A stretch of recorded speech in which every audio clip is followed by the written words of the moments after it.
श्री राधे, जय श्री कृष्णा। आप सभी का श्री ज्योतिष केंद्र में हार्दिक स्वागत है। आइए आज की प्रश्नोत्तरी में प्रवेश करेंगे। आज के बहुत ही सुंदर प्रश्न आए हुए हैं। आज के अधिक प्रश्न ना आकर के आज का एक ही बहुत ही रहस्यमयी प्रश्न आया है। तो चलिए आज के प्रश्न पर चर्चा करते हैं। जैसा कि हमारे द्वारा कई वर्षों से दैनिक पंचांग व दैनिक राशिफल प्रचारित होता है, जैसा कि प्रतिदिन का पंचांग और प्रतिदिन का राशिफल, तो जैसे व्हाट्सएप पे, फेसबुक पे यह प्रचारित होता है। यदि आप हमारे पंचांग और दैनिक राशिफल से जुड़े हैं तो आपको यह रहस्यमयी जानकारी बहुत ही महत्वपूर्ण रहेगी। और यदि नहीं जुड़े हैं, जुड़ना चाहते हैं तो हमारे दिए गए स्क्रीन पर नंबर पर संपर्क करें। स्क्रीन पर नंबर जो है उस पर आप मैसेज करें। आप दैनिक पंचांग और दैनिक राशिफल से जुड़ सकते हैं, आपको जोड़ा जाएगा, जिससे कि नित्य प्रति आपको भी दैनिक राशिफल, दैनिक पंचांग प्राप्त होता रहेगा। तो चलिए उसको कैसे देखें कि दैनिक पंचांग में कैसे जानकारी हम समझ पाएँ, क्योंकि प्रश्नकर्ता का ये प्रश्न था कि अब आपके द्वारा कई वर्षों से पंचांग आ रहा है लेकिन हमारे समझ में नहीं आता है। तो आपको इस वीडियो के माध्यम से समझाते हैं कि दैनिक पंचांग को कैसे सरलता से समझें। जैसा कि आज का जो पंचांग है दैनिक पंचांग, उसमें सबसे पहला ऑप्शन है मास। मास का मतलब क्या होता है? 12 मास होते हैं, जैसे चैत्र मास, वैशाख, ज्येष्ठ, आषाढ़, इस प्रकार से जो है 12 मास होते हैं। इस बार 13 मास है, लेकिन 13 में भी अधिक मास श्रावण मास ही है, यानी 2 बार श्रावण मास पड़ जाएगा। तो अभी वर्तमान में आषाढ़ मास चल रहा है। उसके बाद पक्ष का ऑप्शन है पक्ष। पक्ष का मतलब 2 पक्ष होते हैं, महीने में 2 पक्ष होते हैं, कृष्ण पक्ष और शुक्ल पक्ष। तो अभी वर्तमान में शुक्ल पक्ष चल रहा है। अब कई जगह कहते हैं अंधेरिया रात, उजलिया रात, तो उसमें क्या होता है? शुक्ल पक्ष की उजली रात बोलते हैं और कृष्ण पक्ष की अंधेरी रात बोलते हैं। अब तिथि क्या है?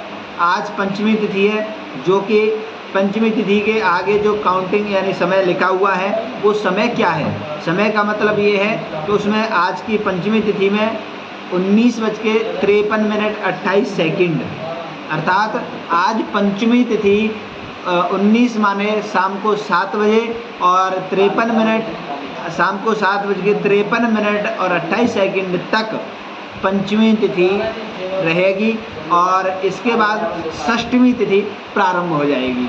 अब बात करते हैं वार की। आज शुक्रवार है और नक्षत्र, उसमें ऑप्शन है नक्षत्र का, तो नक्षत्र है आज मघा। मघा नक्षत्र के आगे समय लिखा हुआ है 31:17:22 अर्थात 31 बजे। समय तो 12 बजते हैं, 24 बजते हैं, स्टेशन की घड़ी के अनुसार देखें तो 24 बजते हैं, लेकिन यहाँ 31 बजे तक मघा नक्षत्र रहेगा। इसका मतलब क्या रहेगा? इसका मतलब ये है कि रात्रि के 12 बजे तक 24 हो गए, रात्रि के 1 बजे 25 हो गए। इस प्रकार से कल सुबह के 7:17:22 तक मघा नक्षत्र रहेगा। अब बात करते हैं योग। आज वज्र योग 28:29:45 तक वज्र योग रहेगा। और अब बात करते हैं कर्ण की। कर्ण है बव, जो कि सुबह 6:40 तक बव कर्ण रहा। इसके बाद बालव कर्ण चल रहा है और बालव कर्ण भी समापन होने वाला है। इसके पश्चात अब बात करते हैं चंद्र राशि। चंद्र राशि का मतलब है आज सिंह राशि में चंद्रमा है, चंद्रमा सिंह राशि में है। अब इस चंद्र राशि का मतलब क्या होता है ये आपको बताएंगे। यानी सिंह राशि पे है, कभी कर्क राशि पे है, कभी तुला राशि पे है, कभी मीन राशि पे है, यानी 12 राशि होती हैं। 12 राशियों में निरंतर चंद्रमा चलता रहता है। एक राशि में चंद्रमा 2.25 दिन चलता है, अर्थात 54 घंटे 54 घंटे चंद्रमा एक राशि में चलता है। और चंद्रमा देखना कैसे का होता है और किस तरीक़ा से देखें, क्या महत्व होता है। देखिए चंद्रमा का बहुत विशेष महत्व होता है। यदि कभी भी कोई भी कार्य शुभारंभ करना हो, कोई कार्य मुहूर्त देखना हो, तो चंद्रमा हर विशेष मुहूर्त में जरूरी होता है। कोई भी छोटे से छोटा या बड़े से बड़ा कार्य करें, चंद्रमा जरूर देखना होता है। अब ये देखेंगे कैसे? जैसे कोई पूछने वाला या जिसके नाम से मुहूर्त देख रहे हैं, उसके नाम की राशि से गणना की जाती है। कब तक? जहाँ तक कि आज का किस राशि में चंद्रमा है। जैसा कि 12 राशि हैं, 12 राशियों में गणना करेंगे तो जैसे आज सिंह राशि में चंद्रमा है, सिंह राशि में चंद्रमा है। कोई अगर मीन राशि वाला व्यक्ति पूछ रहा है तो मीन राशि से काउंटिंग करेंगे तो सिंह राशि तक छठवीं राशि आ रही है। तो आज छठवें स्थान में चंद्रमा मान्य किया जाता है। इस प्रकार से पूछने वाले की राशि से गणना की जाए। अगर सिंह राशि ही वाला कोई पूछ रहा है तो सिंह राशि का यानी पहली राशि में चंद्रमा माना जाता है। यदि कोई वृषभ राशि वाला वृषभ राशि का कोई व्यक्ति है, वो व्यक्ति पूछता है कि आज हमारा कैसा समय रहेगा, तो वृषभ राशि से सिंह राशि तक चौथे स्थान पड़ेगा। तो चौथा स्थान अशुभ कारक होता है। अशुभ कौन से होते हैं, शुभ कौन से होते हैं? अशुभ होता है चौथा, 8वां, 12वां, ये अशुभ कारक चंद्रमा होता है। इसमें कोई भी कार्य करना वर्जित होता है। यदि किसी की राशि से चंद्रमा चौथे स्थान में या 12वें पे या 8वें स्थान में है तो अशुभ कारक होता है। उस दिन कार्य उस व्यक्ति के नाम से प्रारंभ न करें, यानी शुभारंभ न करें या कोई कार्य न करें। इसलिए चौथे, 8वें, 12वें छोड़ करके अन्य राशियों में चंद्रमा है तो सब में शुभ कारक होता है। आइए अब बात करते हैं चंद्रमा के बाद। बात है कि संवत्सर, आज वर्तमान में यह साल पिंगल नाम के संवत्सर की साल है। इस संवत्सर का नाम है पिंगल। और गणना में देखा जाए तो 2080 का संवत्सर चल रहा है और साक है 1945। और सूर्य उदय वृंदावन के स्थान के अनुसार सूर्य उदय 5:26 पर सूर्य उदय की गणना है। और सूर्य अस्त का समय है शाम को 7:16, यानी 19:16 लिखा हुआ है तो शाम को 7:16 सूर्य अस्त का समय है। अब चंद्रोदय का समय का चंद्रमा कितने बजे उदय हो रहा है? सुबह 9:41। और चंद्रमा अस्त कब होगा? रात्रि के 11:11, यानी 23:11 तक चंद्रमा अस्त होगा। अब बात करते हैं पदचरण। अब पदचरण क्या चीज़ है? तो पदचरण का मतलब ये होता है कि नक्षत्र के चरण होते हैं। नक्षत्र के चरण यानी विभाग, अलग अलग विभाग करते हैं, उसके अनुसार हम अपने जातक का नाम रख सकते हैं। अर्थात और सरल समझे, जैसे अपने घर में किसी बालक का आज जन्म हुआ है या अपने रिश्तेदार के यहाँ या किसी के यहाँ अपने फैमिली में किसी बालक का जन्म हुआ है या बालिका का जन्म हुआ है, किसी भी जातक का जन्म हुआ है तो उसका नाम रखना हो तो कैसे रखेंगे? जैसे कि आज सुबह 8 बजे किसी जातक का जन्म हुआ तो क्या नाम रखेंगे? देखिए, सूर्योदय कितने बजे हो रहा है? 5:26 पे, यानी सूर्योदय 5:26 पे, तो 5:26 से गणना करेंगे तो पदचरण, पहला पदचरण है 11:01 तक। तो 5:26 से 11:01 के अंतराल में बीच में यदि किसी जातक का जन्म हुआ है तो माँ अक्षर पर नाम रखा जाएगा। छोटा माँ हो या बड़ा माँ हो, उसमें छोटे बड़े में अंतर नहीं होता है। छोटा माँ या बड़ा माँ हो तो इनमें नाम रख सकते हैं।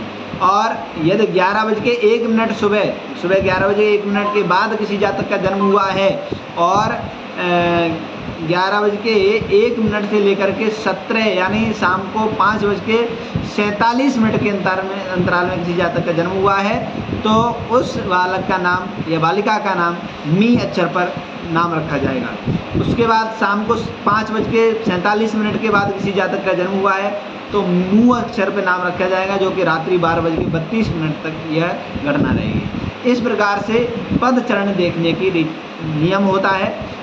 यदि अपने घर में फैमिली में किसी बालक का जन्म नामकरण करना है तो इसके अनुसार नाम अपन खोज कर सकते हैं। आइए अब बात करते हैं मुहूर्त।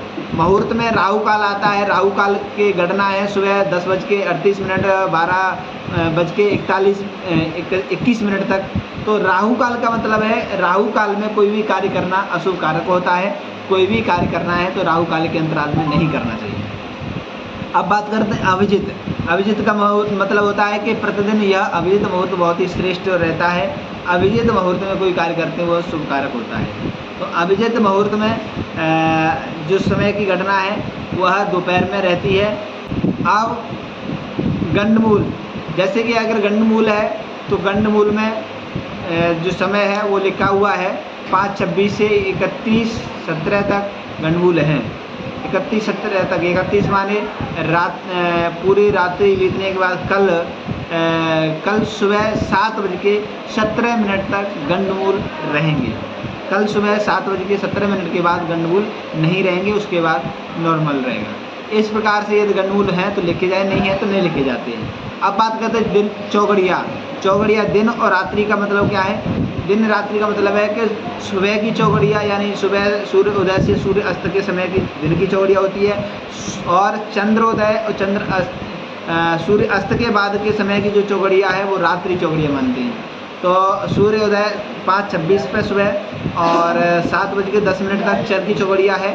चर की चौगड़िया में क्या कार्य कर सकते हैं? देखिए चर की चौगड़िया में आगे लिखा हुआ शुभ, लेकिन हर कार्य में शुभ नहीं है। ये चलायमान कार्यों के लिए शुभ कारक है। जैसे कि गाड़ी ले रहे हैं तो उसमें आप चलायमान कार्य है तो उसमें आप चर की चौगड़िया में शुभ कारक रहता है, कर सकते हैं। लेकिन स्थिर कार्य जैसे कि नींव लगा रहे हैं मकान निर्माण करने के लिए, तो उसमें चर की चौगड़िया में शुभ कारक नहीं होता है।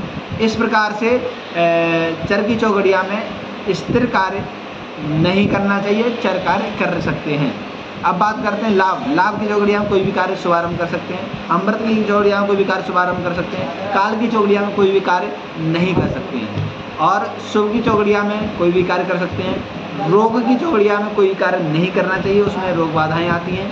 और उद्वेग का मतलब क्या है? उद्वेग का मतलब लड़ाई झगड़ा, कलेश, उस घर में अशांति होना, कलेश होना। तो इस प्रकार से उद्वेग की चौगड़िया में भी कोई भी कार्य नहीं करना चाहिए। अब बात करते हैं चर। फिर वो चर वाली आगे चर में चलायमान कार्य कर सकते हैं। इसी प्रकार से रात्रि की चौगड़िया है। अब इस प्रकार से चौगड़िया देखने का तरीका आपको बताया।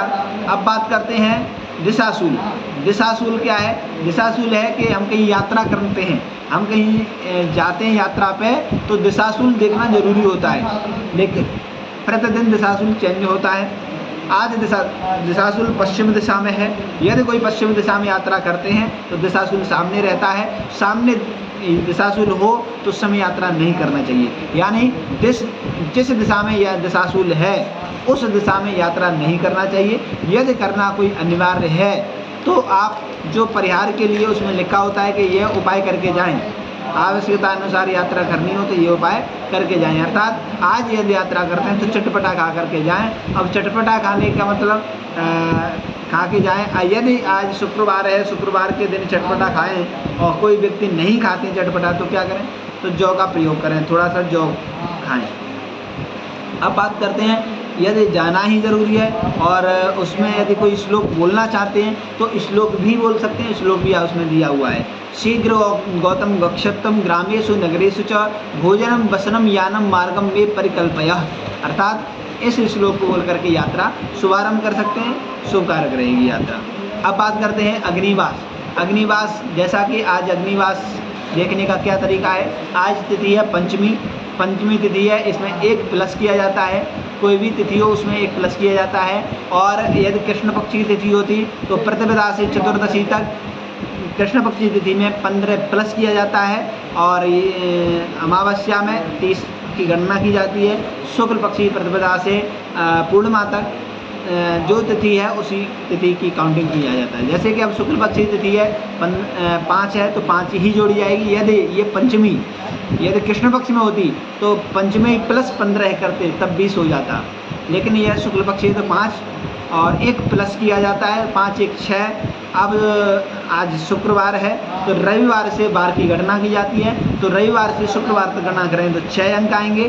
तो 6 ये हो गया, 6 वो हो गया, तो यानी पंचमी तिथि और 1 प्लस 6 और 12 6 यानी 12 में जो है 4 का भाग देंगे तो शेष कितना बचेगा, 0 0। इसलिए अब बात करते हैं 0 और 0 0 और 3 बचने पर यदि शेष भाग आता है तो शुभ कारक होता है। इसमें क्या होता है, पृथ्वी पर अग्निवास होता है, पृथ्वी पर अग्निवास शुभ कारक माना गया है। और एक बचता है से भाग एक बचता है, शेष एक बचता है तो वह स्वर्ग में अग्नि का वास होता है। शेष 2 बचता है तो पाताल में अग्नि का वास होता है। पाताल और स्वर्ग में अग्नि का वास हो तो अशुभ कारक होता है, पृथ्वी पर अग्निवास शुभ कारक होता है। आइए अब बात करते हैं आज की विशेष जानकारी। आज की विशेष जानकारी में आज कोई विशेष था नहीं, इसलिए लिखा नहीं है।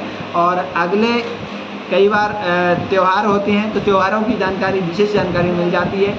कभी सर्वार्थ सिद्धि योग होता है, कभी दीपावली या होली, रक्षाबंधन या कोई विशेष त्यौहार होता है, एकादशी होती है या कोई विशेष कोई भी त्यौहार हो, उसकी जानकारी विशेष जानकारी में दे दी जाती है। उसमें आप प्रतिदिन देख सकते हैं कि आज क्या त्यौहार है, क्या विशेष जानकारी है। इस प्रकार आज का पंचांग आप सभी को बताया। आज के पंचांग के अनुसार पंचांग देखने का तरीका बताया और आप इसे अच्छे से समझें। और यदि न समझ में आया हो तो आप कमेंट बॉक्स में अपना प्रश्न ज़रूर कमेंट करें और हमारे स्क्रीन पर दिए गए नंबर पर संपर्क कर सकते हैं। और नित्य प्रति पंचांग और राशिफल प्राप्त करने के लिए स्क्रीन पर दिए गए नंबर पर संपर्क करें तो आप दैनिक पंचांग, दैनिक राशिफल प्रतिदिन प्राप्त कर सकते हैं। तो चलिए आज के लिए इतना ही। आज जो भी जुड़े सबको बहुत बहुत धन्यवाद। आज के लिए सभी को जय जय श्री राधे, जय श्री कृष्णा।